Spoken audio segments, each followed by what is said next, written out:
Sharon lang. And then, Aisa. Listen. Kapil siya.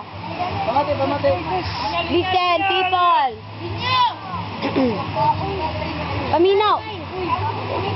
Agoy, agoy, agoy, agoy, agoy. Somebody is talking. Everybody should listen. Okay.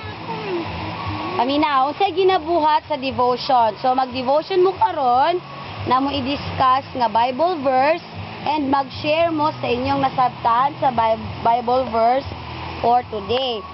Okay? Mag-group devotion, mag-sharing mo. And ang inyong devotion today is Ephesians chapter 6 verses 1 and 2. Inyong theme verse. Okay? Scoutmasters, kindly facilitate, ha? Cheers, ganito. Sige, go, go. Cheers, ganito. Asan yung mga Bible? Hoy, Bible. Ay, get your Bible. I'll share na yung ganito.